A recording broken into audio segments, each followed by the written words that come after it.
What's up, my tokers, jokers, and smokers? It's your man, Chef Rodney. I know it's been a while since you've seen me. We're actually currently building a brand new studio so we can do this more and more for y'all. So working on that. We're doing a lot of festivals here in the state of Michigan. It's, you know, kind of coming into fall time now. A lot of things are busy, a lot of festivals, a lot of things going on, y'all. But I wanted to shout out and say what up to everybody. I wanted to do a special Saturday morning kind of cartoon. No cartoons here, y'all. I just wore the shirt, sorry. But we're going to sit down with my man Ryan Bringold, okay, and find out what he's got going on this weekend, y'all. This weekend at Mackinac Island, or excuse me, Mackinac Bridge. Mackinac Island's awesome, cool, but it has no official affiliation with this. So the Mackinac Bridge Walk is this weekend. I want to talk about it. We're going to sit down with Ryan and find out, you know, what's going on? I've never been to it. Unfortunately, can't go, but we are going to be at the Capitol on the 15th, y'all. Stick around. It's the Daily Chronicles coming at your faces.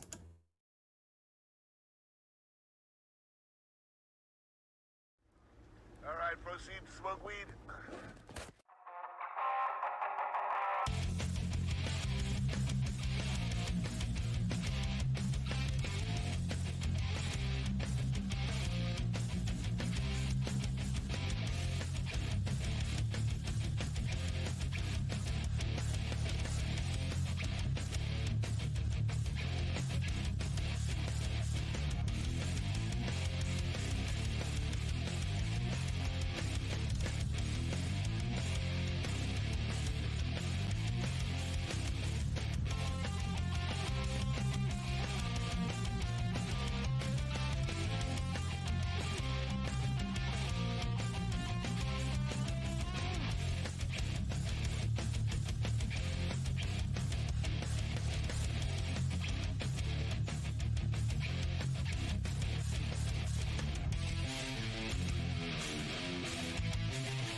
What's up, tokers, jokers, smokers? Welcome back to another edition of Daily Chronicles. It's Chef Rodney here. I just stubbed my toe and it sucks, but nevertheless, we're here with my man, Ryan Bringold. Ryan, welcome to the show, man. Thanks, Rodney. I appreciate it. I appreciate you coming on, bro. That sucked. That sucked. I had to get through it. Oh, I don't even know how it happened, but hey, man, I appreciate you coming on the show. So, tell me a little bit about yourself. Like, I see you kind of, you know, putting together all these rallies and like events and stuff, and I hear you got some deep roots in cannabis here in Michigan. I've been involved in cannabis since I was 16 years old, to be honest with you. That was when I first was exposed to it, first decided to partake into it. Very shortly after that, I hit my first Arbor hash bash when I was 17 years old. And I was impressed. It called to me, and I met a great gentleman there, Adam Brook, and I kept going back to that event and met a lot more people that were a lot like me. I was always considered a black sheep in my family because I was the only cannabis user, and they didn't understand me, and I didn't really understand them because they were drinkers, and that's just not the path that I really was interested in. So when I was exposed to the cannabis community through Hash Bash and then Michigan Normal and meeting some really good people that were cannabis users, I felt at home. I felt like I found my tribe.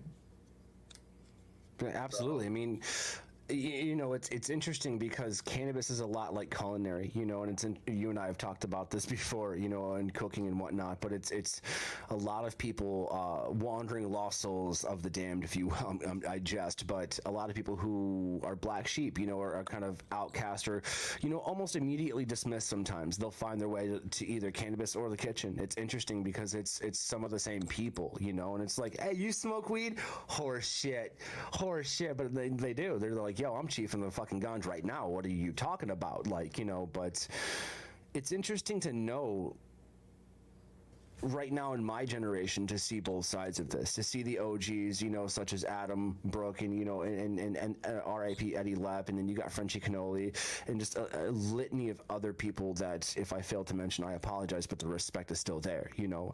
All these people that literally fought for what we have today. And then, to have, I don't want to say corporate America, but corporate America kind of jump in the pool too, and then start encroaching on territory. No, I'm not cool with that. Michigan has one of the longest running is medical cannabis programs, period. Why are you going to fuck with it? That's my question. Why would you mess with something that's working?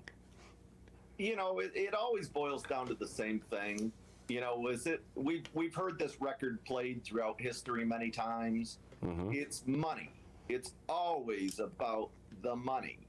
And they're not happy with making a good living. They want all the money.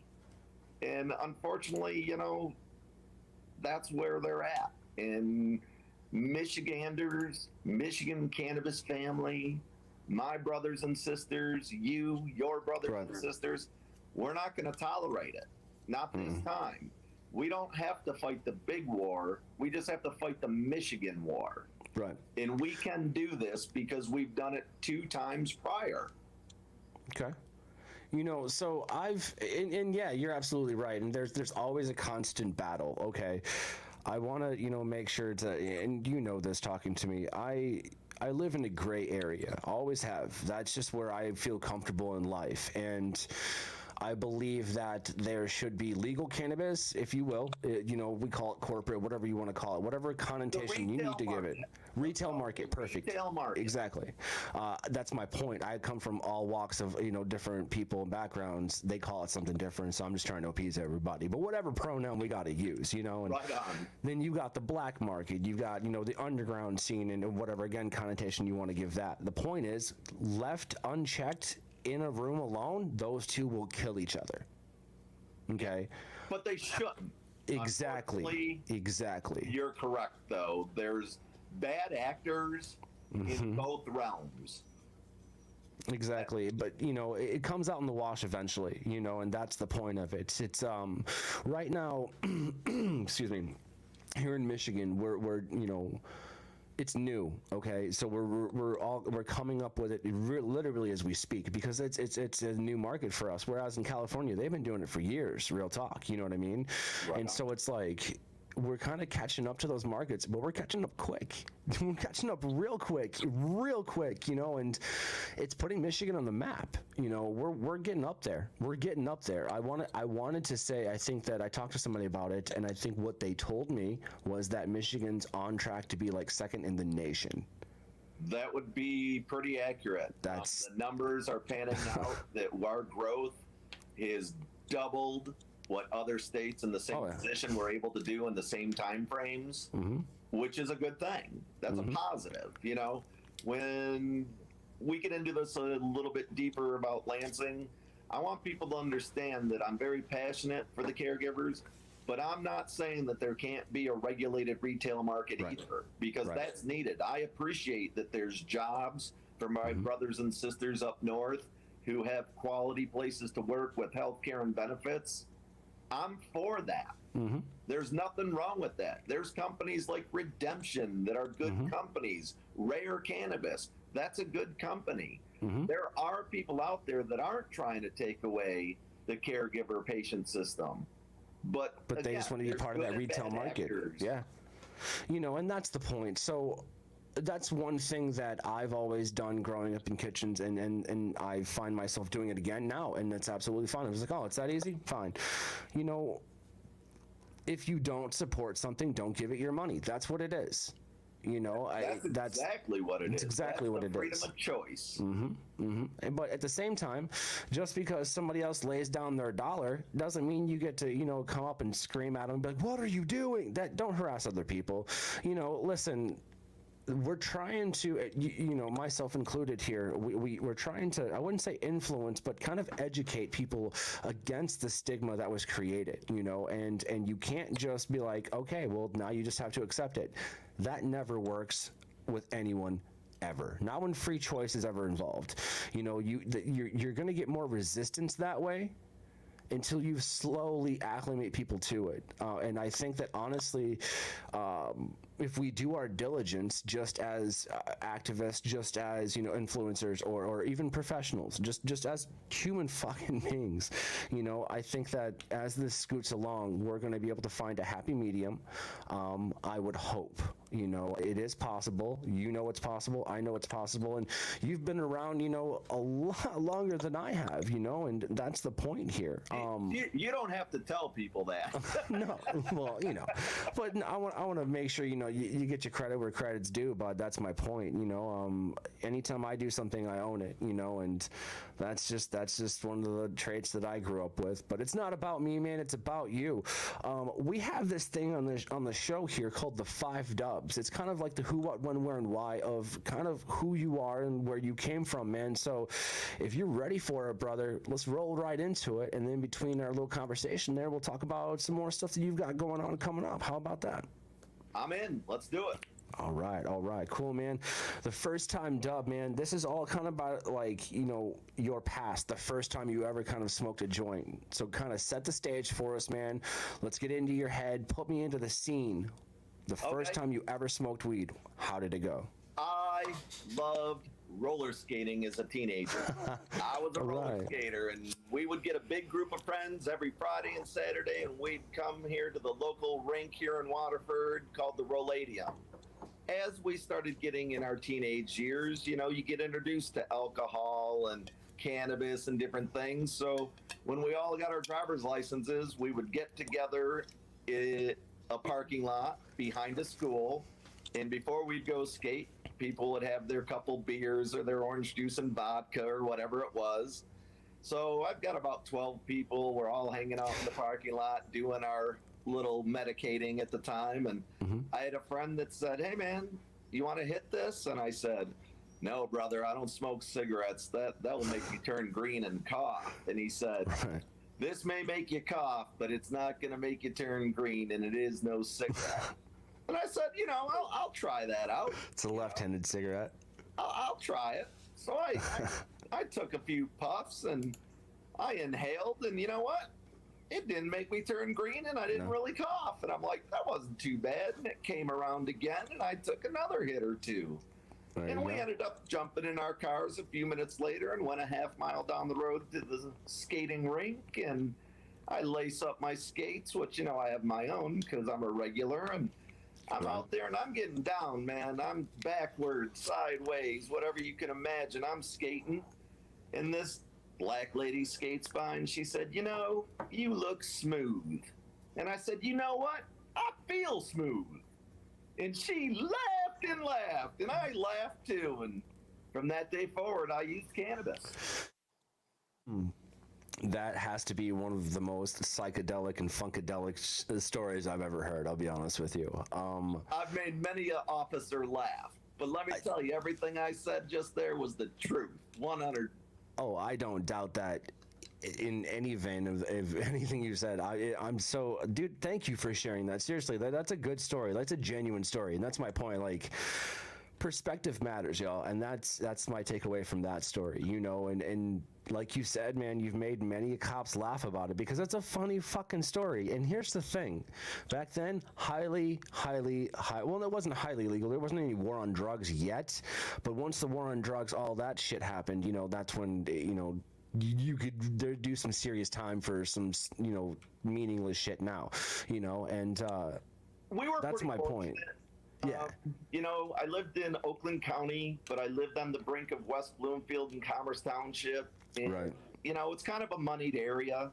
Not that my family was moneyed, but the area was. And, the honest truth is we had been pulled over as kids, and they could smell the cannabis. It's not a smell that's unrecognizable. Everybody knows what it is. Littering and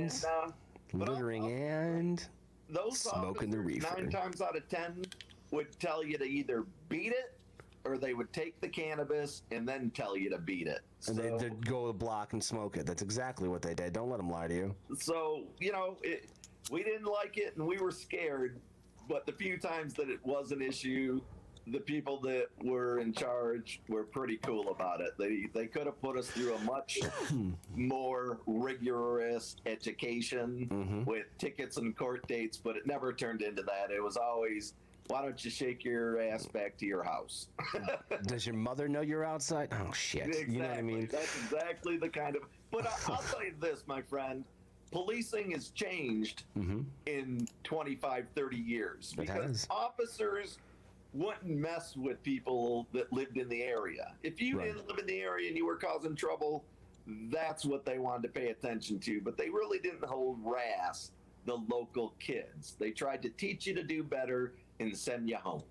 You know, it's interesting because, like, let's face it, I was a shithead. I'm not even gonna lie to you. I wouldn't say I played devil's advocate growing up. I just looked at things from a very rebellious perspective. Ask me why, I'm gonna blame hormones, but you know, I was that kid. I was the black sheep, man. I'm not gonna lie to you. And so I was like, screw it. If I'm gonna do that, I'm gonna try and James Dean the shit out of this. Let's do this, you know. And so I was that, you know, that wild child. So I thought, come to find out, it's pretty fucking normal. But anyways, you know, I thought I was, you know, cool. I thought I was cool. I don't know. But hey, all that matters is if you thought you were cool, then you were cool, my friend. That was it. You know, and here's the thing. I was trying to impress everybody else at the time. I was more worried about that, you know, than I was my own mental health and stuff. Because mental health wasn't a thing, you know, when we were growing. We were like, what are you talking about? They're like, oh, anxiety. And they're like, whatever, you know, you made that up, you know what I mean? Like, we didn't really believe these things, but come to find out, it was kind of the other way around. I want to circle back and talk about the police, if you will. So it's a mixed bag. I will say that there are good cops and there are bad cops. That's how I, you know, there's good stoners and bad stoners. That's where it's at, you know, and it's a reflection of that person. So if I treat you like shit, clearly, like, I don't appreciate myself, and it's not anything like that. I don't, but that's just an example. My point is, like, anytime that I've gotten into, like, a run-in with the law, it's pretty interesting because they don't expect me to kind of know what I know. I'm a tattooed chef. I've been pulled over more than once just because I fit the description. You know what I'm saying? What the fuck do you mean fit the? I get it, but the point is, like, you know, I've literally, so I've got a story back from when I was like 17, real quick. I was walking home from a football game from the high school. My buddy who lived in the area, you know, his apartment was across the street from the high school. We were literally walking home. I got tackled by a police officer because I fit a description. I'm 17 years old. It's one of the, they had guns drawn on me. Like, I was terrified, you know, and they found weed on me, you know what I mean? And so come on, man. You know what I mean? But because I was, you know, bleeding a little bit and stuff like that, they kind of, you know, just sent me packing a little bit, and I'm just like, did that just happen? So I absolutely smoked a joint on the balcony. I'm not even gonna lie to you. And nobody said shit. They're like, that kid, nope, you're all right, man. You want a beer? It's like, no, we're good. I'm good with this. But you know, that was shit. He's like, that was, you know, it was messed up because you had at the same time a bunch of people. You know, it was a Friday night. They're, you know, college students or whatever. They're outside on the balcony. They live there too. It's close to MSU campus, if you will, and like, they watching this whole thing and they're like, it's just a kid, you know what I mean? Like, they're obviously on my team and that's cool, but like, why tackle me? That doesn't make any sense. You could have just like, hey man, come here, I want to talk to you. And I'm like, all right, what's up? You smell like weed. Good. You know what I mean? Good. That's what I paid for, right? At least it's not oregano, so we're good. You know, and shit like that. But we laugh about it now, but here, you know, in 10 years, it's just going to be a memory and it's just going to be a laugh, you know, because that's all, that's healing, man.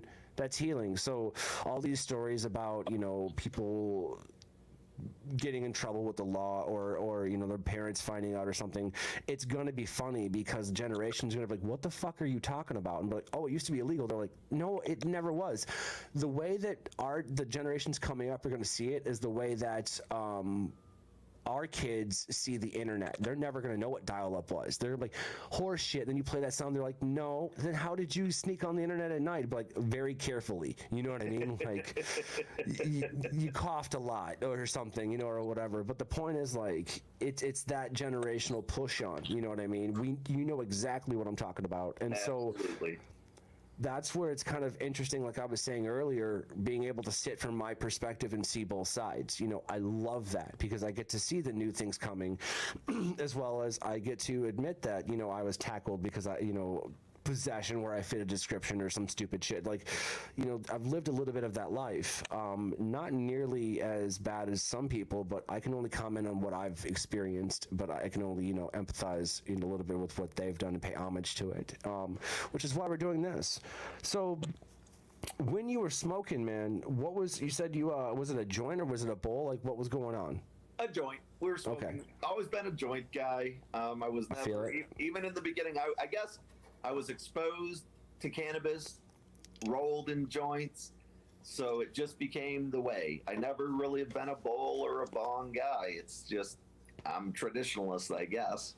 I'm with it, man. It's all about the exposure. I believe if I started off with a bong, maybe that would be my preferred method. Yeah. But I liked the way it worked the first time, so stick with it, with what you know, kid. Do you like dabs at all? I do small dabs, and Okay, I do them at night. Okay. It helps me sleep. I hate pills. Yeah. All pills. Oh. I hate them. I don't care if it's an aspirin or a heavy narcotic. You're all right. Yep. Cutting out. It's, There it is. regular weekend. No, you're good. No, you're good. Not to call. They keep Oh, you're fine. calling. It's absolutely fine. No, I feel that, man. Like, the only pill that I take, real talk, is an allergy pill, and that's just because, like, dude, this year I don't know what's going on. I'm just Lots of water, brother. Lots of water creates a lot of allergies. Oh yeah, and so it's just like, we found out that I have like a ragweed allergy, and we had 3 of them growing in the hill behind me, and I'm just like, yep. So we had to cut those down, and then, you know, once that happened, I'm like, all right, cool. I'll get like a really good, what I call a really good breathing week, because I have asthma. That's part of why I smoke weed. Right. Yes, it helps it definitely, but if my allergies, you know, are bad enough, it'll throw me into an asthma attack. You know what I'm saying? So it's like, dude, seriously. So trying to find that happy medium is terrible.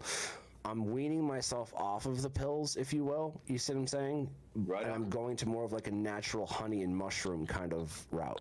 Right on. So we're getting there, but the only bad thing is an allergy pill. I know it's terrible, but I kind of need it or I'll die. You know, so that's where I'm at with it.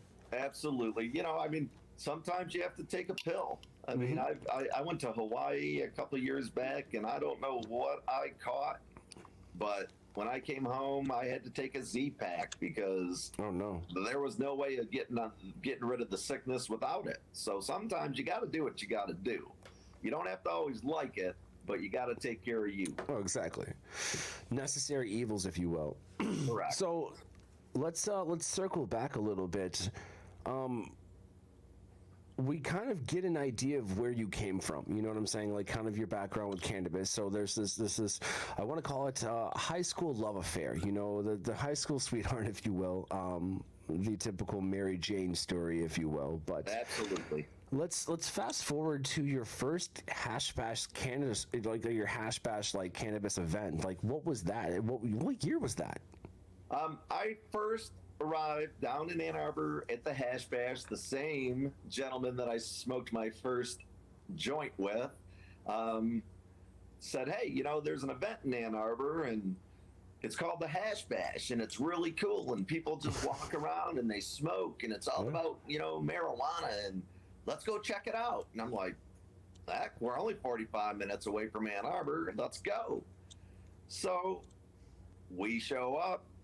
We drive around, you see people, it's a college town, so people are all over the streets. It's a beautiful spring day, the sun's out, and it just looks like a big street party. And it's like, you know, I don't really see a coordinated event. Let's park the car and start walking around and let's see what we can see. So we park the car and jump out and get on campus. And, you know, now we see that there's a couple thousand people gathered around the Diag in the university property at Michigan. And, you know, all of a sudden there's a guy on a microphone and he's speaking to the crowd and he's saying, you know, hemp hooray. And I'm like, holy cow, these people are crazy. They're saying hemp and they're all energetic. And the gentleman saying that at the time was a guy named Marvin. And this guy was one of the wildest dudes ever, because you got to understand, I'm 17 years old and I've only heard that cannabis is bad, but I've been involved for a year now. And Right. now I'm all of a sudden in a city in Michigan, close to my home, with people on loudspeakers talking about cannabis, hemp, and marijuana in a loud manner. So I'm thinking, these are my people. I found my people. So we're sitting here, and all of a sudden people are sparking up joints, and I'm just in shock. I can't believe what's happening. I'm in this surreal situation, and I just keep listening, and the next speaker comes up, and it's this guy, and his name is Adam, and he's talking about how we should be free and have the right to smoke cannabis, and the war on drugs is so wrong, and these are the reasons why it's wrong. And he introduces this next gentleman, and this gentleman's name was Chuck Ream. And this guy's a school teacher, and this school teacher gets up and starts talking about how cannabis has helped his life and how it should be free. And I was just blown away. I mean, I sat there for an hour, and the next speaker was that much more intense than the last one. And it was just amazing. And I said, when I get out of school, I want to live here. And within 3 years, I was a resident of Ann Arbor. Dude, I'm with it. Like, that's hearing those stories. I could listen to those all day. I really could, because it's of a time, where being happy was illegal. You know what I mean? There really wasn't. We've come very far. Okay, and it's Arbor, definitely. Ann Arbor was like another country back then. Because people don't understand today, because it's not important. But back then, what I learned that day was a few things, and I'll go really quickly. The first one was there was people just like me, which changed my life. The second thing that was very important that I learned that day is I could carry cannabis, marijuana, weed, whatever it is you want to use for the term. I could put it in my coat, in my pocket. I could have it in my hand. And the worst thing that would happen to me is they could give me a ticket for $25. That was pretty appealing to me. And then I realized that there's a whole group of people that are fighting for the right to smoke and use cannabis. Those were three very moving, important, mind-changing things for me at 17. Monolithic moments. It was amazing. So I missed the year after that. I wasn't able to attend. I was with family. We were out of town, and I just wasn't able to be there. And that would have been 89. Yep. In 90, I was in my junior year of school, and we went down on the first Saturday in April, because I told people about this cool thing that I had seen 2 years prior. And trust me, if you like to smoke weed, this is the place to be. Right. And they're like, no way. I've never heard of such a thing. Well, we toured 6, 7 of us back down there. Back in those days, cars were a little bigger. The back seats were like couches. So getting 6 guys in your car was no problem. So we toured on down there, and I told them what it was. And when we got there, it was exactly as I had previously explained. And they all looked around and said, this is the coolest thing I've ever seen, man. And I'm like, it's pretty cool. Now check it out. It got cooler. We listened to the speakers, and this gentleman, Adam Brook, and this gentleman, Chuck Ream, and this guy, Marvin, said the stuff they were saying a couple of years ago. And he said, we're going to march over to Dominic's, and we're going to enjoy ourselves. And I'm like, well, what's Dominic's, Right. Is this some guy's house? Are we going to somebody's? I don't know. I'm just going to follow these guys. So there you go. Lead a march of, hundreds of people down through the Diag onto Monroe Street. And Dominic's happened to be a restaurant bar. And I'm thinking, well, this is cool. So we walk in. Nobody checks IDs. And what I found really quickly is people were pulling out bags of cannabis and they were rolling marijuana joints in there. And we were all reefers. We looked like small children with our mouths hitting the floor, like, this is unbelievable. And first of all, I'm just a little bit shy of 18. I'm in a bar and I'm watching people roll cannabis. This is more than my small mind could even comprehend. I thought I was in Fantasyville for a minute. So we hang out. We sit down in a couple of chairs and people start passing us their smoke. And let me tell you, some of that smoke was the best smoke I had ever tried at that point. And I'm thinking, this is the greatest day of my life. And we stayed there until 6 o'clock that evening. We might have been some of the last people to leave that place because we never wanted to leave. Wow. It was like being in a warm blanket. It was so comfortable. It was the place to be. Were you nervous when you left, though? Because, like, here's the thing. In Ann Arbor, that's one thing. Okay, well, still.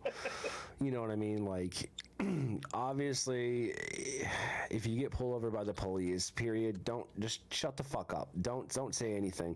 Pop Bros at law. They're my dudes. They're out there killing it. Mark and Craig, just shut the fuck up. Listen to them, y'all. It'll save you a world of hurt. There's a script. Save you. Your only obligation when you get pulled over, show your license and your insurance and your registration. If those things are all valid and legit, there's nothing else to talk about. Yeah. Write me their ticket. If they ask you anything, just be like, I'm not discussing my day. That's exactly right. Those guys have hit the nail on the head with that. Because that's really how it works. It's really interesting because I can attest to you, and I'm not going to tell you where I was pulled over, but it was in Michigan. Twice I was pulled over for, let's face it, nothing, okay? They were looking for something to do or whatever have you. As soon as I busted out the script, I have it in my car, you know what I'm saying? As soon as I literally pulled my card out and I flipped it around, and I made sure that the cop saw me turn it into the Pop Brothers at Law, and I read the script, and she goes, all right, I'll be right back. And like, she ran myself. She's like, slow it down, have a good day. I was like, okay. Most officers don't want to get into a debate with somebody smarter than them. It's not in their interest to do that, or somebody that at least knows what their rights are. Right. They go for low-hanging fruit. If you walk into a court, stand around and observe some other people, they're people that didn't know what they should have done. Knowledge is power. Absolutely. And unfortunately, in this country, a lot of people don't learn what their true rights and what their civil liberties are. They're just, I say this in the nicest way possible, but a lot of people don't give a shit. That's just it, because you have a section of people that don't have to worry about it because my dad is a used car salesman or my dad's a lawyer, and it's just money, you know what I'm saying? So it doesn't matter anyway, or dad's a judge or whatever have you. That's great. Nothing against that. Dad's doing awesome. You guys are great. I jokingly mock because it's just funny for the tense, but that's it. The point. And then you have people that are like, yo, I fit a description, you know what I mean? And so like, that's not okay either. Okay. And then you've got people just that don't, let's face it, they've had a rough life. You know what I'm saying? Like if I walked into a building, all right, just me with my nose pierced and my lip ring, and I'm standing out of a line of just, let's say, normal people, you're going to say that I look like a little bit of riffraff, and that's fine. We won't talk about the riffraff that's about to ensue, but it's glad it's coming. The point is, I'm kidding, but that's my point. There's all walks of life. Stereotyping exactly back to life. Exactly, as much as we want to believe we're better people than that. Yeah, it happens every day. It's a part of sociology. Sorry, but people, I'm too hip to be a square. Real talk. That's my point. Everybody puts everybody in little bitty boxes. And man, I'm too hip to be a square. Don't put me in a box. Put me more of like a rectangled curve or something. Treat me like a jellyfish. I don't fucking know. The point is, I don't want to go in a box.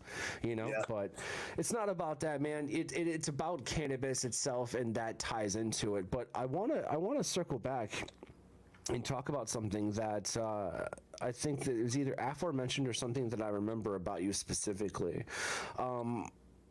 You grew up using cannabis, and then we had talked that you grew up kind of cooking a little bit too. You know what I mean? Yep. I would be remiss if I didn't ask if, how was or kind of, can you walk us through a little, like an example of your cannabis use while in the cooking industry? Like when you were cooking, was there some cannabis use? Oh, absolutely. Thought so. I worked for some really Thought so. cool places. Yeah. And, I worked under a chef named Curtis. And Curtis was probably at the time about 27 years old. But to me, being 16, 17 years old, Right. he was a man. He was an adult man, I mean, now I laugh when I say that because it's like he was probably not much more knowledgeable than me, but he was a good person. He Right. built a good team. He respected his people. He treated us well. I started off as a dishwasher. I moved into the salad guy, and then I became the prep guy. There it is. Curtis understood that I was clean, neat, and on time, and he loved it. And when I was there, I worked, which made him love that because it ultimately was helping him. Oh, yeah. I was making him look good because that was my job. And I loved going to work. I loved being out of my house. I wasn't allowed to go out a lot. I could go skating, Right. but my stepfather didn't want me hanging out like around the neighborhood, with older kids and things like that. So I went to work. I was working in kitchens. By the time I was 14, I was scrubbing dishes. And because I had started so young, I was able to do some really good stuff by the time I was 17. And Curtis would take us out back after the rush, and he'd smoke a fat one with us, Safety He's break. like, you guys kicked ass, and I want to say thank you. And he'll hit it a few times, and then he gives it to you a few times, and as your turn is up, you go back to work, and, it worked out just fine. And I laughed in my head because I'm thinking, my parents don't want me to hang out with my friends' older brothers, but they don't even realize what I'm doing at work. Right. Which was never a problem. Nobody hurt anybody. It was just fine. I tell people that I learned the metric system 2 ways when I grew up cooking. They're like, "What's that mean?" I was like, "Just think about it." About a week later, they're like, "Oh my God, you did?" Yeah. I was like, now you get it, But dude, I feel that in so many levels, and like I said, I'd be remiss if we didn't, to miss literally the opportunity to talk about that a little bit, because I stayed in that career until I was almost 30 years old. That's a while. That's a while. I loved it. There was, again, friendship, brotherhood, commonality. Cannabis is in every kitchen. It suited me. Make your own munchies, and that's the point. Like, honestly, to tell you the truth, I'm surprised I'm not fatter than I am. That's the truth of it. But that comes later. Give it 20 more years, buddy. Fair enough. It finds you one way or the other.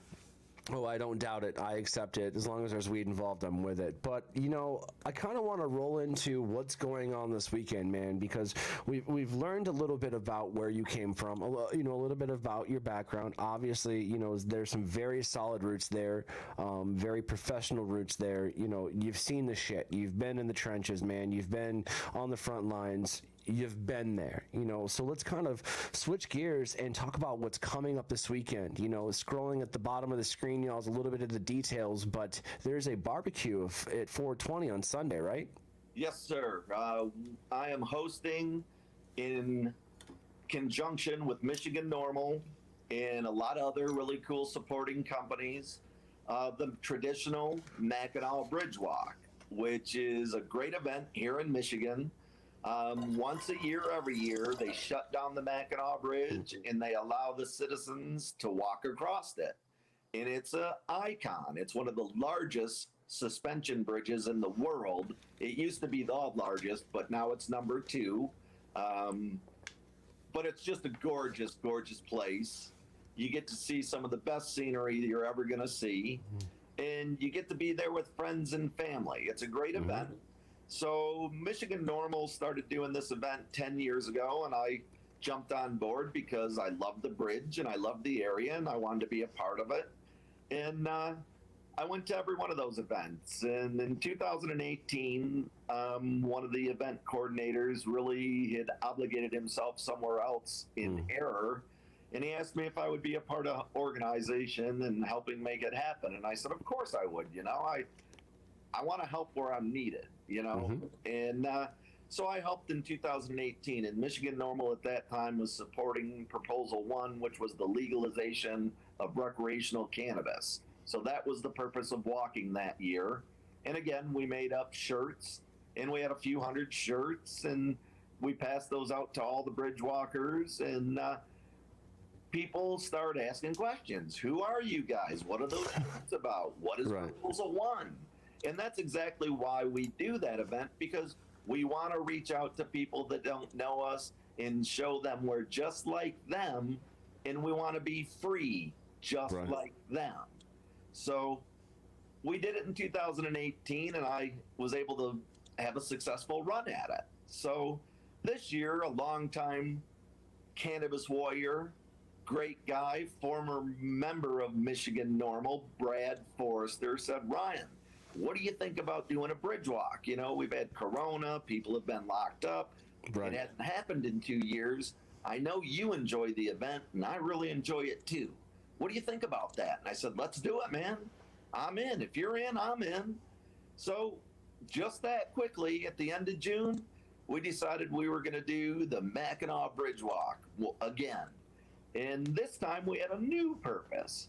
It was for caregivers' rights. What we're looking for is to spread the word that we don't want changes to caregivers. The caregivers should be left alone. Let them operate under the MMA, just like the people voted for.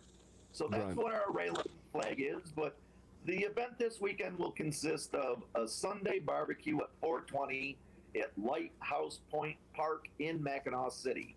If you can't remember that name and you don't know where that is, it's the park that sits on the south side of the Mackinac Bridge. Every one of you that can hear my voice are welcome to come and have pulled pork, barbecued chicken, beef tenderloin, potato salad, beans. Come and hang out with your brothers and sisters and enjoy some fellowship. And that's what you make that sound so heavenly, man. You know, I definitely want to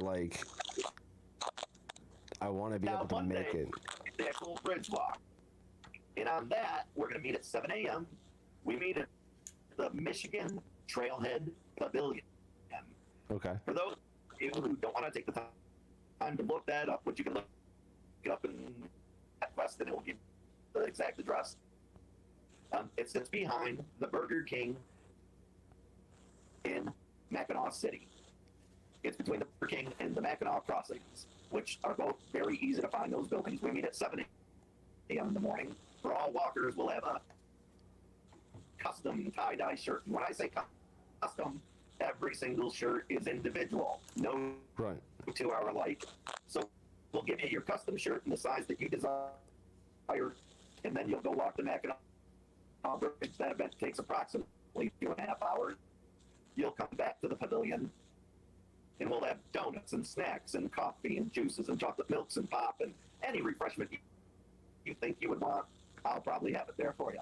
And we enjoy Hey, perfect. We talk about the walk. We talk about what we saw on the walk.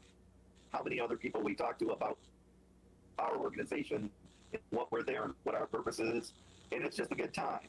And people hang out for a few hours, and we take pictures and laugh and joke. And, you know, at lunchtime, people kind of go off and do what they want to do with their personal time. And, you know, it's just a good time. We're not asking anybody to do anything but show up and have fun.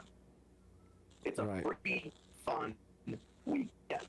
And if you want to bring the family out, it's family friendly. You can bring the whole family to these events. It's going to be good for everybody.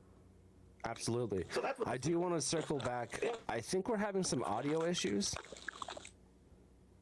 There's a little bit of garbling, so yeah, it sounds a little warping. Am I coming through clear to you? I really can't hear you.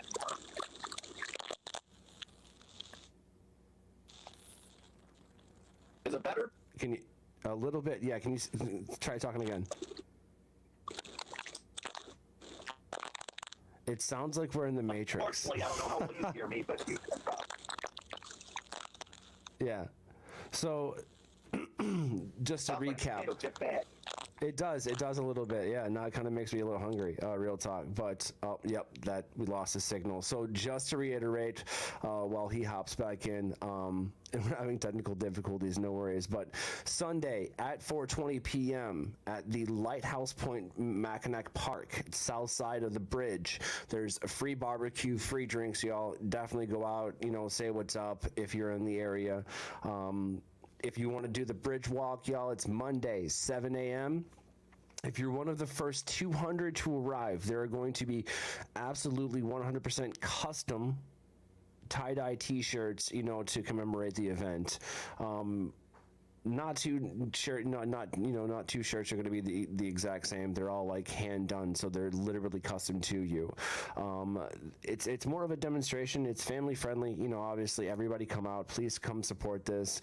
Anyone that hears this, clearly, jump out there, go support, Michigan Normal and fight for caregivers' rights. Because here's the thing, in my personal opinion, if we're going to take pride in what we've done as far as caregivers' rights and the medical program, and it being one of the, most prolific in the nation, why would you want to mess with that? Don't fix what ain't broke, in my mind. You know what I mean? There's ways we could make it better, absolutely. But at the same time, I believe that if we understand that there's going to be a medical and a recreational side to this, I think that we can definitely find some sort of balance, and that's really what this reflects to. Let's not take away caregivers' rights to make room for more profit to be made. There's actually a medicinal side to this, y'all. I say this being a medical patient myself as well. Again, I want to scroll through this while we're waiting on him a little bit, and I want to say, yo, you definitely should go to this weekend. That's not even a question. I really wish I could go. I've got prior engagements that kind of make it to where I can't, so I'm the asshole, but it is what it is. But definitely go. So Sunday, 4:20, free barbecue, y'all. Southside, it's at the Lighthouse Point Park, aka Mackinac Park. 4:20, y'all, go there, free drinks, free barbecue. It's going to be a rager. It really is. I say that, no alcohol, obviously. But then 7 a.m. Monday morning, bridge walk. Early. It is what it is. Wake and bake if you gotta. It'll work out. But again, the first 200 to that event are going to get a free custom event tie-dye t-shirt. That alone is worth it. That's monumental, y'all. You guys, this is definitely a cause I can get behind. It's definitely something I support. I couldn't make it. It sucks, but I will be there September 15th. Lansing Capitol. We're gonna do a kind of a caregivers' rights rally at 11:45 a.m. I think it runs a few hours. It's also something that Ryan's gonna be at. I think that even if you have questions about what's going on, I think attending one of these rallies or one of these demonstrations or the bridge walk would definitely be smart, because you can ask anybody there and they'll tell you why. That's the point of it, is to kind of re-educate against the stigma. And we're back. We got him. What's up, brother? There we go. That went ugly. I'm not sure what happened, but it sounded like potato chip bags. Dude, it made me hungry. But no, I was just kind of recapping a little bit, letting everybody know about the 4:20 event on Sunday, 4:20 p.m. south, of the bridge at Lighthouse Point Park, Mackinac Park. There's free drinks, free food. Come on out, support that. And then Monday, 7 a.m. is the bridge walk. That's the big one, y'all. If you're one of the first 200 people to arrive, you get a free custom to you tie-dye event T-shirt. That's amazing. I could show you the shirt. Would you like to see one? Yeah. Absolutely. Let's see this. I'll be right back. Let's do it. while we're waiting for them real quick, because that's, that's amazing. September 15th, y'all, Lansing, Michigan. Be there, or you know what? Be square. If you want to fit into it, get it. Oh, there it is. There it is. Look at that. Oh, those are. Hold it up a little bit high. Oh, I love it. Yes. That's, yeah. 100% custom. They call this the Jamaican print. I'm with it. It's like a tie-dyed Rastafarian. And let me say, I need to say this for the record, because in the past there's been some confusion of how this event is paid for. I go out with my own time, my own car, my own resources, and I source out the sponsors who are on the back of this shirt.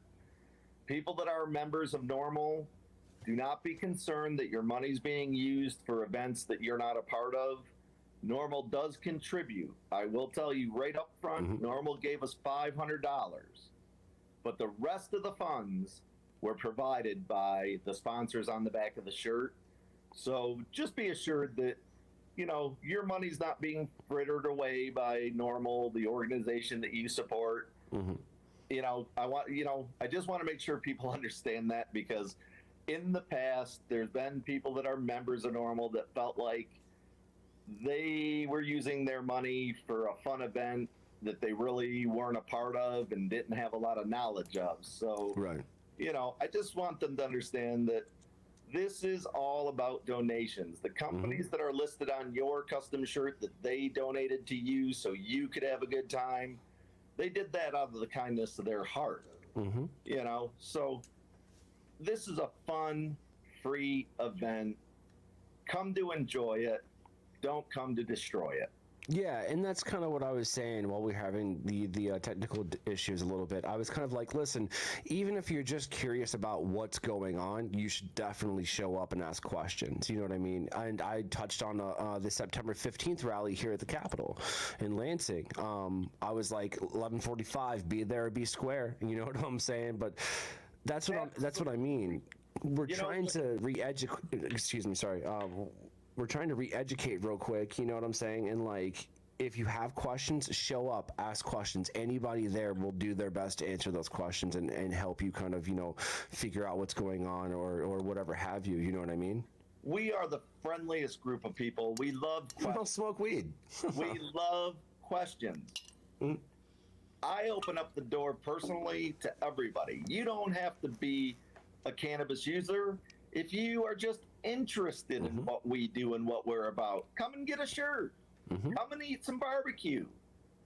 See who we are. We're your family. We're your brothers, sisters, cousins, and mothers. We're the skunkles. Or your skunk, absolutely. Yeah. I like that term. Welcome all. We feed all, and we welcome you to sit with us because we want to know what you think too. Education is done by friendship, not yelling. And that's what we don't want to do. There's no reason to yell at us, and we would never yell back at you. If you have concerns, bring them to our attention so we know what your concerns are. Let's handle this diplomatically. That's why we're doing the rally, because we want to let the lawmakers know what our concerns are, because they're lawmakers. Some of them probably do use cannabis, but as the majority, I'm sure a lot of them don't, and they don't understand our community. So we're not there to yell or hurt them. We want to teach them. So once you're educated, if you still make the wrong choice, then you may get yelled at. But we want to talk to you and explain our position because we're reasonable people. And we believe that once you understand that we just want to be treated like everyone else, that's a hard argument to fight against. Well, no, dude, I absolutely agree with that. And here's the thing. A lot of people just, it's dope. It's bad. And the war on drugs, that shit ran deep. That whole campaign. Are you serious right now? Like, there's still people that they'll come to me. They'll be like, hey, man, or I don't know.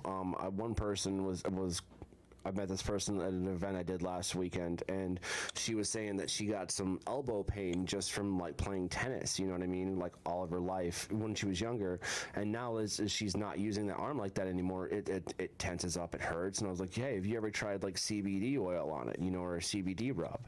And I gave her one of my buddies, you know, the Helping Friendly Hemp Company, they gave me some of those samples, so I handed one of those out. I was like, try this, let me know what you think. And she was like, is it weed? I'm like, I mean, yeah, but it's CBD, it's non-psychoactive. She's like, oh, no, is this a thing? And she was from that you know, the era that was like, you know, you just dead never smoke weed. You don't even talk about it. Well, and anything to do with cannabis is dangerous. And and so she actually emailed me back very, very cordially, and she's like, I don't want this to be shown or anything, but you can talk about it. And I'm like, that's the same thing. But you know, people are like that, and that's fine. But she doesn't want her name used. Obviously, she talked about that too. Like, it was a very lengthy. She put some time into this letter. She's one of that generation. I'm going to tell you everything. You know, and that's that. I smoked a whole joint reading this shit. I loved it. Nice. But the takeaway was that it actually was helping her. And so I was like, listen, on that box there's a QR code. Just take a picture of it with your phone, you know what I mean? Right. And you know, go there and let him know that I sent you. You know, you'll find exactly what you need. And that's the point of it.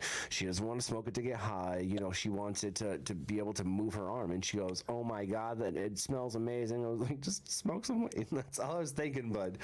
But that's my point. You know, there's people slowly give them a taste at a time. Exactly. You know, I mean, unfortunately, the general human reaction to anything new is no. Right. I don't know because what that is. No way. So you know, we do get the opportunity to help somebody in your scenario is perfect scenario. She realized that first step, there was no danger. So she might be open to another step at another point. Right. And that's, you know, it's interesting because as human beings, especially for my generation, I can speak for it, but I'm just going to assume, you know, it's like this growing up anyway. But I think that we were conditioned. I think we were conditioned as people to fear the unknown, you know, as a way of people being able to control us. You know what I'm saying? For example, it's more rooted than that. It's literally in your DNA. It's the fight or flight. Yep. It's just in you. And you know, what makes us different than the animal kingdom is we've evolved and we've been able to learn to manipulate our fears and our senses to become more rational, understanding people.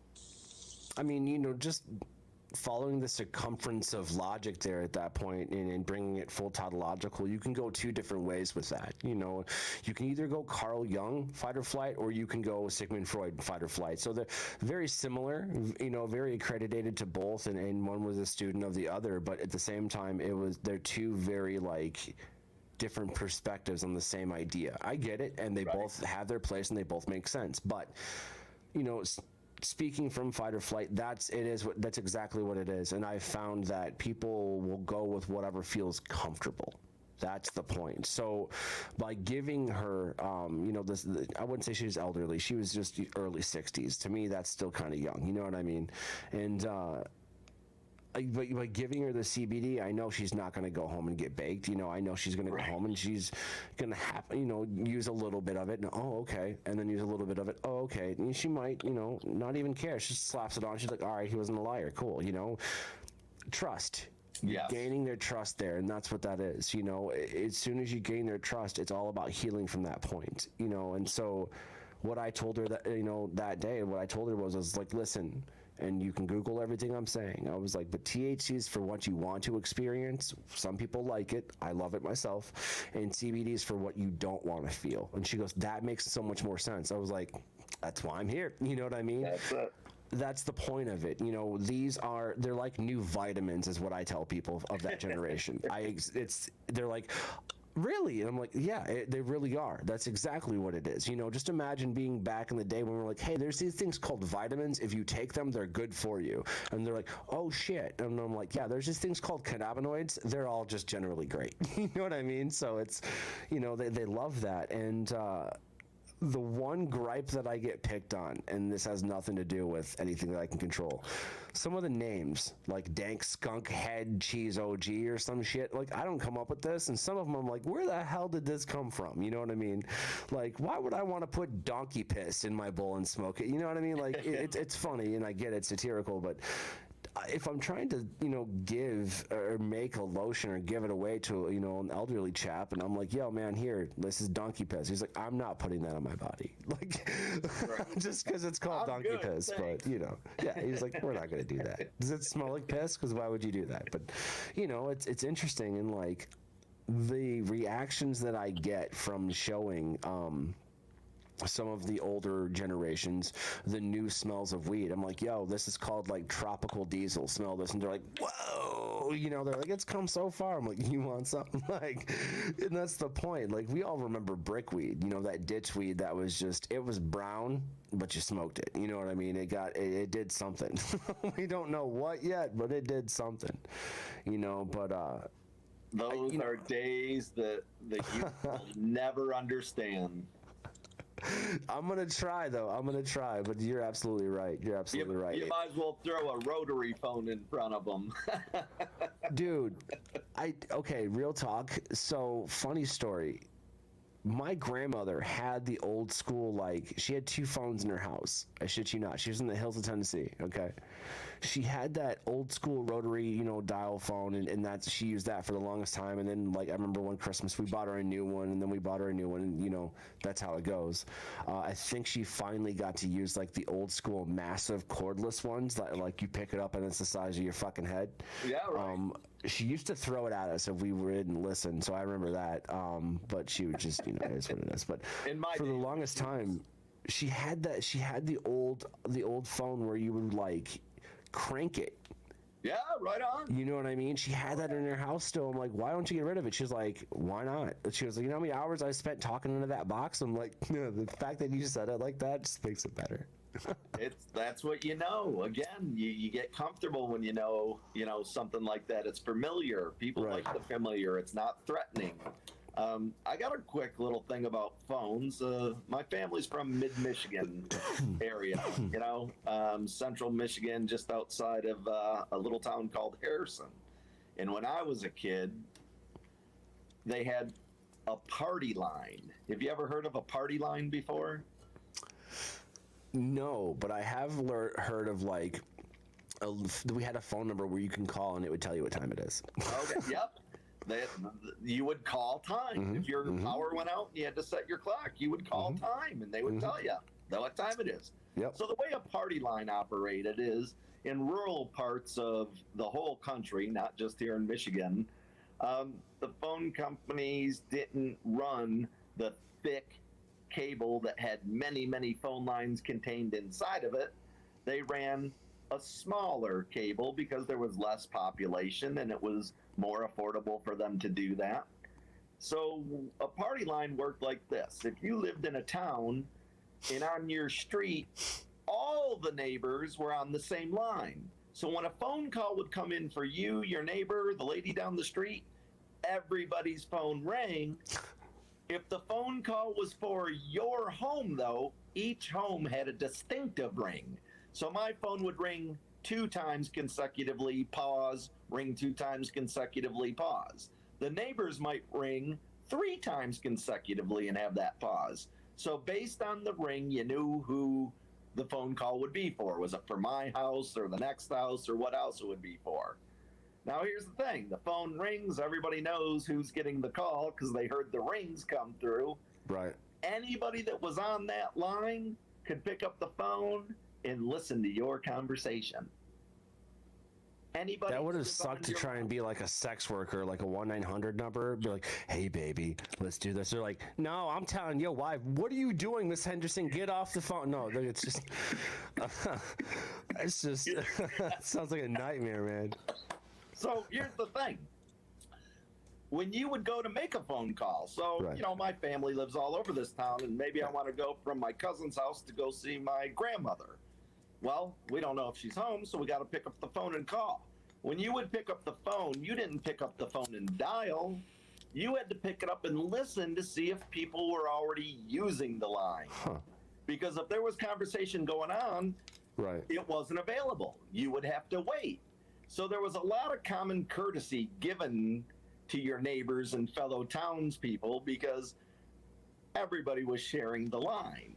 It was wild. I mean, that was like that from, man, I think I was probably 10 or 11 years old before my family had independent phone lines like I Damn. had. We lived down here in Metro Detroit. So, Yeah. you know, I lived in the real world. But Yeah. our weekend adventures up north were like going to Hootersville. You know, it just, they don't have their own phone, and the TV shut off at midnight. There was no TV. And you after had midnight. 3 channels. If the president was on, you were fucked. That's Like, it. You want them.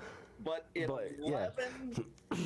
11:55, they would put the American flag on. They'd play the national anthem. And at the end of that, they would say, "This concludes our broadcast hour." And that was the end of it until 5, 6 a.m. Yep. And then insert like the whole like scene of infomercials. There was no such thing. Well, back then, yeah, but I'm saying like, you know, like when I was growing up, we had a little bit, we just had upgraded technology at that point. We didn't get You upgraded watched a lot of programming. Ronco after 12. Yup. I did that juicer. I could sell it to you. You know what I mean? But Set it and forget it, baby. Set it. Billy Mays here, and this is like, oh, this is great. You know what I mean? Like, I miss him. I do. But I had something similar happen to me, but it was more localized, like, and it's going to sound very pansy versus, you know, what you're doing or what you went through. But in my house, it was kind of similar too. You know, we had, my brother was a couple years younger than me, my dad, my mom, and then obviously me, you know, and then one phone line. Yeah, we found out quick that does not work. That does not work at all. So for a while, we were paying for 2 phone lines in the house. I had my own phone number, you know, and there were a few times where like, and it was kind of cool. But part of the deal was my parents were like, listen, we'll give you your own phone line. You know what I mean? But at the same time, because if I was on the phone talking and if somebody were trying to call in and I didn't answer it, it would just ring and ring and ring and ring and ring and ring, and it wouldn't go to voicemail, or it wouldn't pick up, or it would ring through busy. So they didn't like that. Right. Whoops. And so I was given my own phone line, and they're like, but you have to let your brother use it if you're not using it and he needs to call someone. I'm like, deal. Like, it sounded, there was a catch to it. I knew there was. But no, he was actually pretty chill about it. Like, I won't lie to you. Like, he didn't, you know, if I was on the phone, he wouldn't, you know, just wait. You know what I mean? It is what it is. Yeah. But he was really cool about it. I did have a cordless, too. So, like, we could be on the, you know, it was like having a cell phone in the house now, you know. And then I got my first cell phone. And I think I used it more as a flashlight than I did an actual cell phone, because I had the flashlight. You could hold down the button. It was the Kyocera Rave or whatever it was. I thought it was really cool. It was not. It was garbage. It was just back before, like... At the time, that was state-of-the-art technology. Oh, I remember when text messages were 10 cents a word. You remember that? I always bought the all-inclusive plan. Oh, okay. All right. See, I did prepaid for a while. So what it would do is you would have, you know, your minutes after 9 o'clock were free. Okay. Right. So that's cool. Free weekends, free nights and weekends. Yes, that's a thing, y'all. Like, we're dating ourselves right here. After 9 o'clock, your shit was free. Text messages weren't, though. Text, so remember that, y'all. For everybody that texts and does like a Facebook message, all of that shit would have been 10 cents a word. We went through the agony of having, you know, no phone for 3 weeks because you fired off a bunch of text messages with the girl that you found that was really cute. You know what I'm saying, or whatever have you. You know, Absolutely. That's why I bought my first phone, because I didn't want her calling the apartment with my roommate. There you go. Or Miss Henderson down the road going, I know what you're doing. But it was insane. It's wild. I'm very fortunate, man. I have seen a lot of cool things in my time. You know, again, you know, I dated myself with the little party line story, but I'm glad that I was there to see that, because I saw the end of an old school era, and I got to witness the birth of the digital world. And they are 2 different worlds. Make no mistake. It was a different scene in the 70s than it was in the 90s. And I mean, big time different. But you got to understand one thing, my man. We're in our roaring 20s right now again, if you think about it. This is the 20s. Roaring. Oh, well, you know, we'll see. But I really miss, I guess I was, you know, would have been like, I guess if time travel vacations were a thing, I would go back to when they were like, hello, operator, let me call my sister in Chicago, you know, and I was like, let's do all of that. You know what I mean? That shit's just, it's great. But to see kind of where we've come from in retrospect of everything in such a short time, if you will, I'm really excited to see where it goes. I love gadgets. I love new things. I love, you know, that cannabis is legal, and I love where this is going. And honestly, man, I love the fact that I'm able to experience this with not just yourself, but everybody else involved. You know, everybody else watching this. Like, this is an awesome thing. You know, this is literally groundbreaking, you know, and we're living in some times that are going to be looked at in history is the dawn of enlightenment. The dawn of the green age. Because not only are the ideas of cannabis being changed and challenged, but people, just individual rights and freedoms are being, you know, opened up in many ways around the world. You know, people will argue this point, but you can't argue the math. People in today's world are more free, more healthy, more safe, more courteous. It's a better world than it's ever been. That is just the way it is, and we're lucky. Yeah, are there things that are bad? Yes, there are wars, and people do go hungry, and there are problems. But those things have existed since the dawn of man. Mm-hmm. But we are a kinder, gentler species as a whole. And I think that's amazing. And in future generations, when my grandkids are at the age I am now, they're going to look back and say, you know, they really changed things back then. Without those leaders making those changes, I wouldn't have the freedom to use cannabis. Mm-hmm. And I couldn't marry somebody with different skin than mine. And I couldn't open a business in this neighborhood, you know? Those things are fading away. They're old ideas. And people like you and the people that come behind you are open-minded. They're friendly. They care about themselves, but they care about their neighbors too. And it's important that we allow freedom for everybody. It's nice for me to have freedom, and it's nice that you have that freedom. But I want to spread that so everybody has the opportunity that I have. We're all in this together. We're all people. We're all people of this planet. We all want the same things. We want to feed our kids. We want a safe place to live. We don't want to be in a dangerous area. You know, we're so much more alike than we even think. And that's what's happening today with your generation. You are more accepting than my generation. Your generation was way more accepting, and the generation behind you is way more accepting. I have an 18-year-old daughter who's going to Detroit Mercy. She started her first week this week.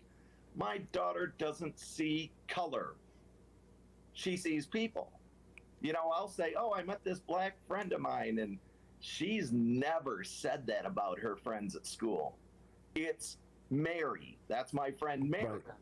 Right. That's my friend Josh. That's Bob. You know, where I catch myself saying, yeah, I have a friend Joe. He's my buddy. He's a black guy from Detroit. I don't mean to designate that as making him different. Right. But it's this era that I grew up in. It just seemed like that's the way it was done. The kids today color's a non-issue for them. They don't even use it. She doesn't see it. It's just getting better. And I love that it's getting better. Yes.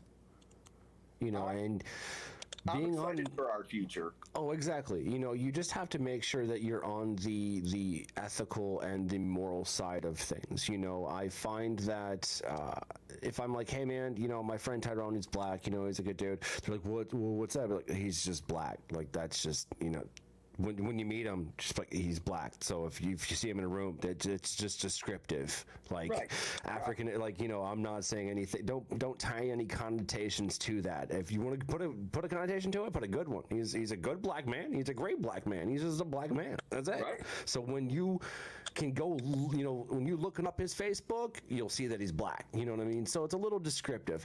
If you were like, hey, that's Chef Rodney, he's a white man, that's it. I get that, you know what I mean? So that's where we needed to be.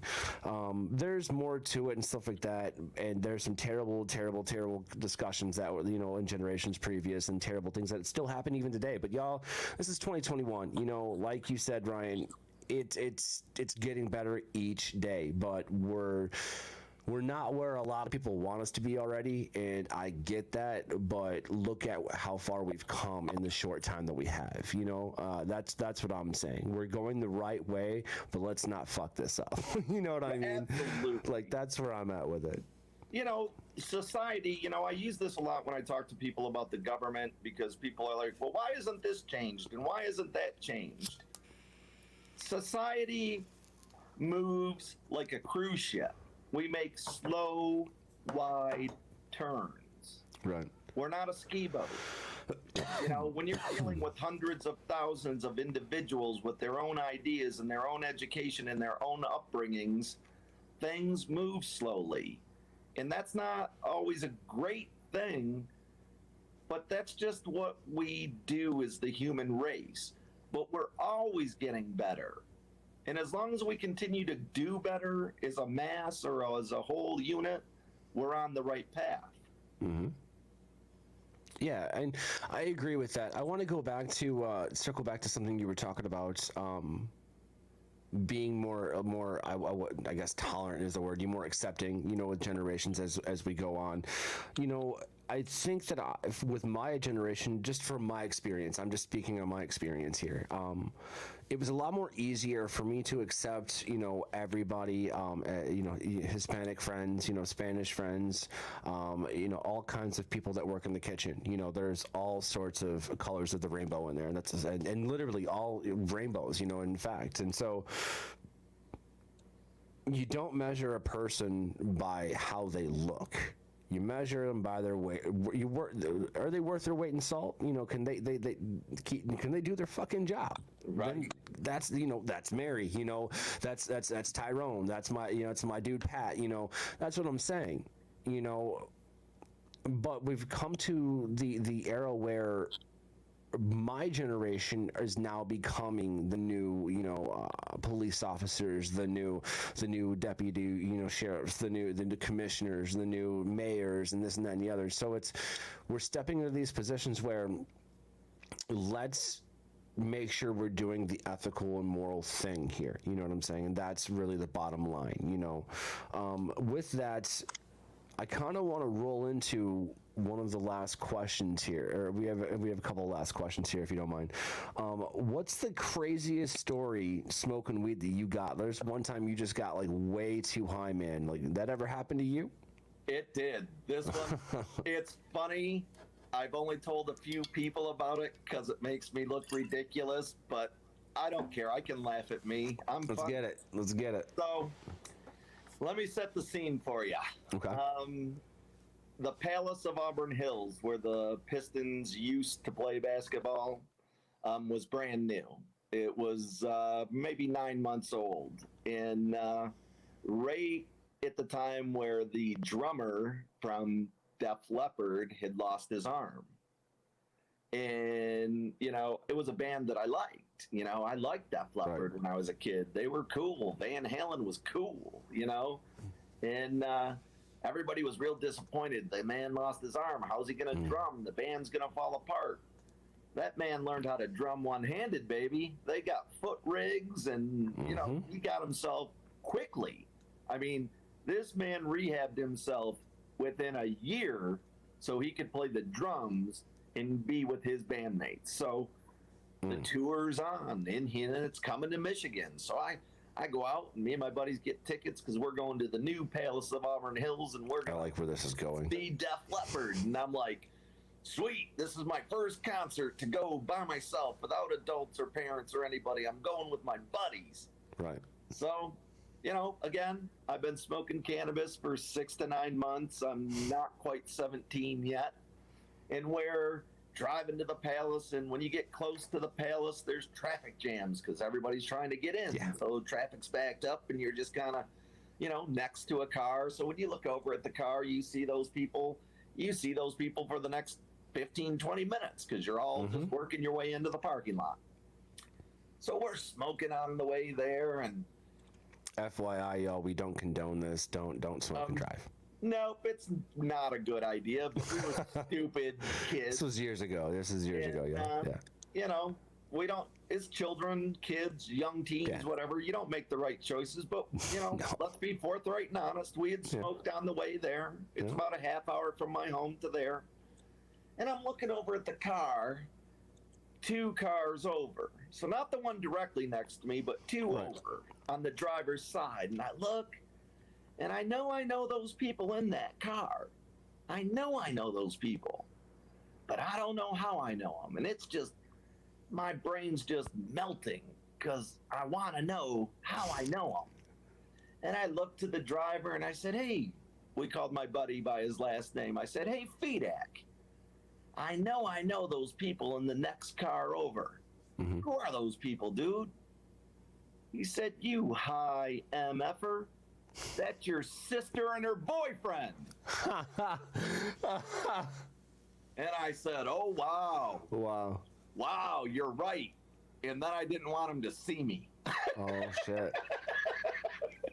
It sunk down real quick in that backseat, didn't you? I was the highest I've ever been in my life. And again, real shit. It makes me laugh when I think about it. When I tell people, they're like, man, we feel kind of bad for you. Are you special? And I said, of course I'm special, but that had nothing to do with that day. I was high as hell. But I love that. I'd be lying to you if I told you that it never happened to me. It happens to me a lot more than I want to admit, to be honest with you. But so we've kind of went down this journey with you. We learned where you came from, very humble roots, obviously, very Michigan centric, very grassroots, man, very good solid roots, very, a lot of activism, again, thank you for for paving the way. We've learned many before me. Oh, I'm just trying to carry a flag that my brothers planted way before I got there.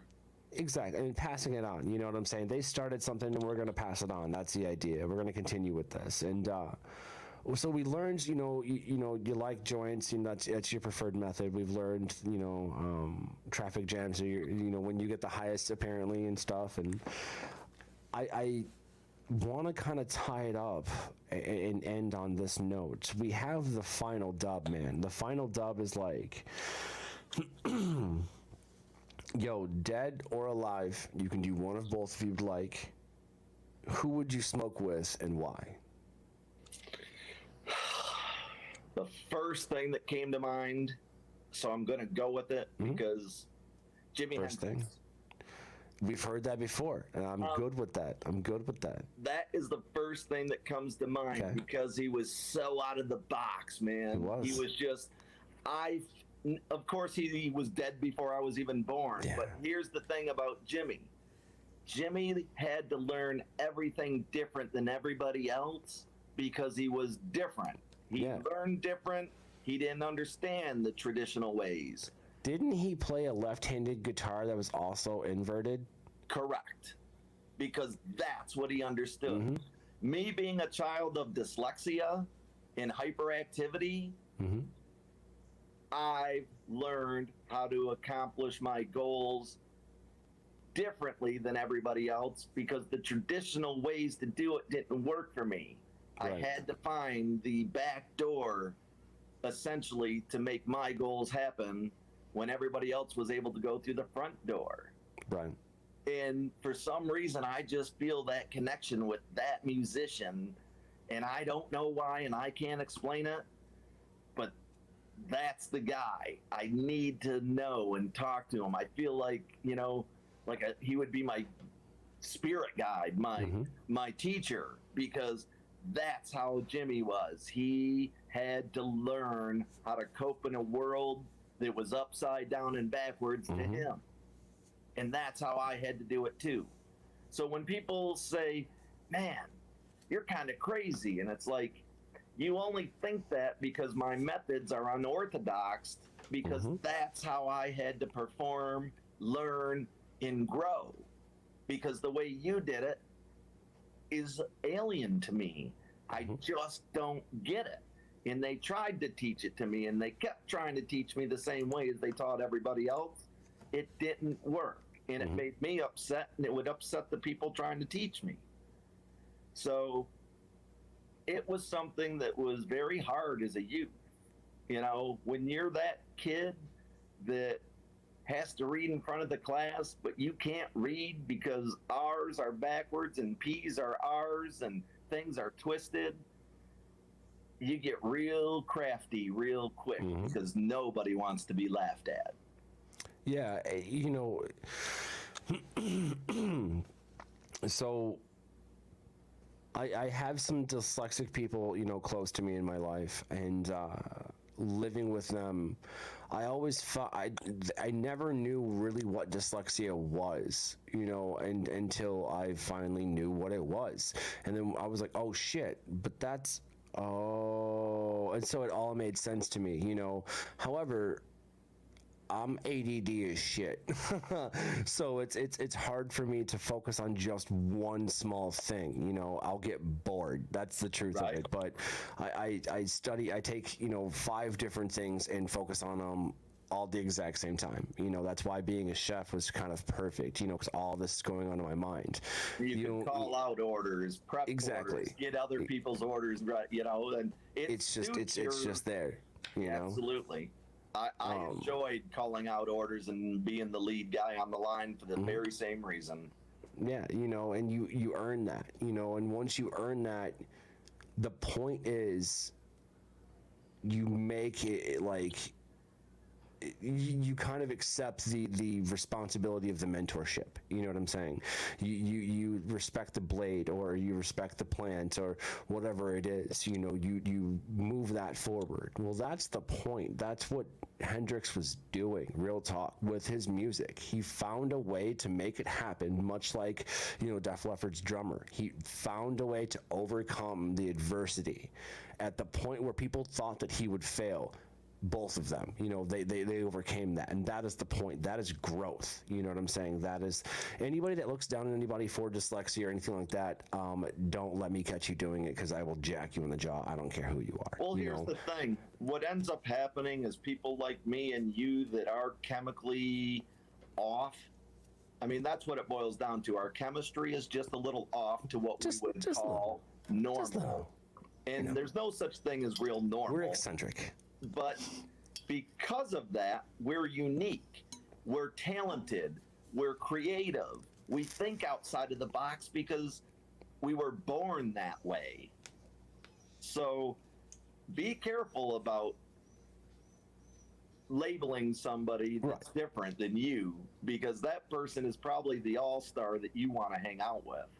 You know, I think Robin Williams said it. He's like, you know, be careful how you treat other people, because you never know what war they're fighting, you know, what's going on in their head. And that's the point, you know. And honestly, man, I can sum that up real easily. I listened to my mama when I was growing up. I know I never really told her while she was alive, but the truth of the matter is I did. Just treat people how you want to be treated. Like, if I'm going to treat you like shit, yeah, fire it back to me, you know. Fuck, all right, well, okay, then I need to go take a, you know, reality check or go smoke a joint or something. Like, I'm not trying to be like that to anybody, but, you know, the fact of the matter is, though, I've always found myself a protector of people that couldn't protect themselves, you know what I mean? On, brother. And so that's, you know, here I am. I'm just hyper, bro. You know, like, I can read, I can write, you know, I can do everything a normal person would do. Yeah, I know, rabbit ears, but still, you know, that's the truth of it. Whereas you have these people that have these actual, like, learning, you know, Asperger's or you know, autism, but they're still in your school. For the most part, they're normal. Well, they get picked on because they're a little off, or they're a little slow, or they don't understand. And sometimes kids sneer, and, you know, and they want to bully the lesser of them. Well, I never really liked that. You know what I'm saying? There was a couple of times that, truth be told, I made some really good friends in high school by, stopping them from bullying, the kid with the disability. And I'm like, listen, if you take one step towards him, I'm going to body slam you on the floor. Like, that's what's going to happen. And, and I was kind of that aggressive, but back then, like, it was kind of very hormonal. So, it was high school, but that's the truth of it. At the same time, like, I earned a little bit of respect from these people, both sides, and I liked that gray position. And the point of that is, to kind of pay homage to Mr. Hendricks himself. Being out of the box is sometimes the best time to play with toys. You feel me? Absolutely. I gift or props to my maker. Mm-hmm. Whatever you follow and whatever you believe, I was lucky to be funny and entertaining, so I was fortunate in the respect that I didn't take a lot of teasing from the kids because I was funny and I could make them laugh, and I would say things that they would just be like, wow, you're crazy. Or I had really good weed. I mean, that works too. By the time not gonna I was lie. into the cannabis, I had found a way not to let people know about my personals. When you're a youth in grade school, it's a little different. There's a lot of out loud reading, and they send you down to the class for an hour with the individual teacher, to help you out. So the exposure of your secret is more readily available to the kids. And, I grew up in a place that, most kids just, that it never came up. I didn't have, thank God, those problems with people giving me shit because I was funny. I like to have fun. And what I found, no matter what you're doing, if you're making people laugh, they're going to be cool with you. Mm-hmm. And that was, something that got me through. And it still to this day gets me through. So, because I love to laugh, and I love to laugh with my friends and people. I feel that in so many levels. That reminds me of growing up in elementary school, actually in the hills of Tennessee. I grew up in a city called McKenzie, Tennessee, and the elementary school, obviously McKenzie Elementary, they had this thing called, in each group, it was for the school. I didn't see it anywhere else, but it was called the Cool Kids Club. Now, well, all right. It was. Hang on. No. This is not a happy story. Oh. Sorry. It sounded Cool Kids Club was spelled with K's. Let me put it that way. You see what I'm saying? Now, I noticed in school that very often were there people of ethnicities that were in this club. They said allegedly that the people that the Cool Kids Club was just the brightest academics and they got to show off and they were, da-da-da-da-da. I still think that's terrible. You know what I'm saying? If those, if there's people that need help and they're a little bit slow. Here's the thing. They were so quick to throw people on Adderall and just throw pills at them and make them zombies that it's just like, what if homie's just dyslexic, or some shit like that? Like they're trying to... Stop trying to talk modern science when you don't know what there's so much frustration. And for the kids at the time, man, like, I'll be honest with you, there was a lot of judgmental, like, snickering and things of that nature. I remember one time that there was so each room would compete, like each grade would compete versus in their rooms, and they would win out of each class, and they would announce it, and you would get something special or something. I don't remember what the fuck is shit. Pizza party, something cool. Or extra recess time or something stupid. So obviously there was a competition. Right. Great. I don't see camaraderie how that can work, but whatever. So I've never really strided for the Cool Kids Club. I really didn't give a shit. I really didn't care. Honestly, it was all Pokemon cards and, what girl was cutest or whatever at the time. I think Spawn was something, I was into. I don't know. I was pretty pubescent. But I didn't really get the point. Like, yeah, you got some kind of like special little treat and some candy that you ate in front of all the other kids. And I was like, well, that's kind of fucking rude. You know what I mean? Like, let's share with the class, you know? And so I remember it was like Science Week or something. It was like a science event that was the competition for the Cool Kids Club. And I remember like I was really good at science. Like for some reason it just clicked with me. I was like, that's okay, fine. That's my favorite subject. So we had this like special high school science teacher or something that would come through and like, you know, teach every so often. And it was weird, but I just went with it. You know what I mean? And Right on. so then she said, she was just talking. We're all paying attention, you know, and she pulled out this thing called a projector, y'all. Projector is, we know what it is, but people, they're like, what the fuck is that? It's insane. It's this overhead projector, so it was really weird, but and she was writing down scientific method, and we got to the point, you know, where she was all explaining it and stuff like that. I was like, so wait. I was like, so my hypothesis is that some of the kids in this class would feel bad if, you know, one person from the Cool Kids Club gets candy and the person next to him doesn't get any and they don't share. You know, how would we solve that? And I just piped up, and she goes, you know, like, we got a smart ass, basically. I was like, no, I'm asking you a question. If you want to be a teacher, this is an active problem. Like, you know, how are we going to handle this? These are my real feelings. They took me down to the guidance counselor. They're like, are you angry? And I'm like, I mean, I'm about to be. Like, what the fuck is going on? And I remember this. And so, like, I'm just trying to get candy equality. Exactly. I was like, what's the point of this? Like, I'm sitting here going, yo, like, how come dipshit gets candy there? Like, that doesn't make any sense. Whereas, like, yo, she could probably use it to cheer up today. Like, what the fuck, you know? I was just trying to figure out why. Like, I didn't really understand the core of it. So literally what happened is I went to the guidance counselor. She asked me if I was okay. You know, they called my parents to make sure everything was fine. And I'm like, okay. They tried telling my parents that I need Adderall. That was their first, straight to it. My mom goes, so wait a minute, hang on. And she came to the office. She goes, I left work for this, and they're smoking cigarettes because back, you know, they didn't give a shit.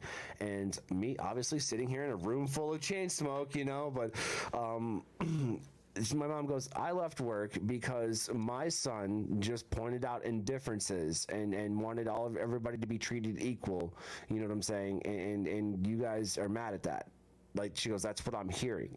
You know, my mom and I don't agree on a lot. We never really did. It was Elvis and coffee. That's pretty much it. Right. You know, and she was like, I'm not going to punish him. She's like, what am I going to punish him for being, you know, for trying to get everybody a piece of candy? It's like, he asked you a legitimate question based off of what you were teaching him. Right. And she goes, well, we don't think that way here. She goes, well, you fucking better. And so in order to get me, creating. So that's when the principal walks in, and I shit you not, with a paddle.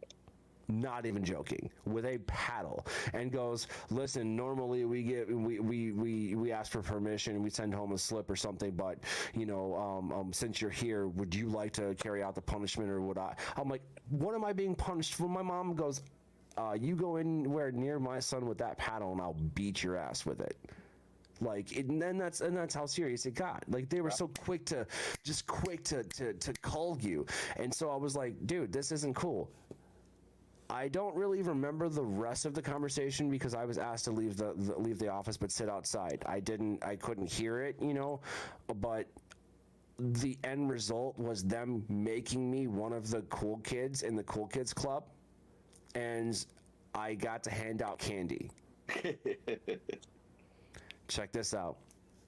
They did that so that, because they counted it all up and tallied it while I was in the office and found out that our room needed 2 more people to win the recess or some shit. So they're like, listen, we could give it to this kid because technically he's doing better and stuff like that, and we can give it to this kid to shut him the fuck up.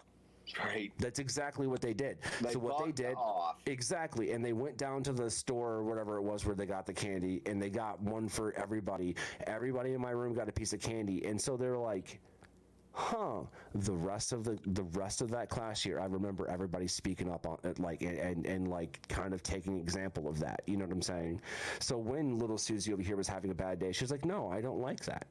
The feeling of camaraderie was amazing. And then I moved to Michigan. But the point is, like, you know, I've always kind of been, I wouldn't say a shit disturber, but kind of like the person that's going to point out, yo, this isn't equal. You know what I'm saying? This isn't fair. You know, and it makes sense that I kind of do with that with cannabis now. You know, it really does, because it's like a lot of those people who told me that I was wrong back then are my number one customers, or like fans, or like, you know, whatever have you. And that's my point. When I say customers, there's a few CBD products that I back and stuff like that, like I was talking about earlier. But you know, but that's the point. You know, it's a mentorship either way you look at it, man. You know, and it's a life lesson, y'all. You know, there's no point to bring, you know, hatred into anything. That's too strong of a word. You know, there's a lot of things that we obviously have learned over time, you know, in such a short time in existence, if you will.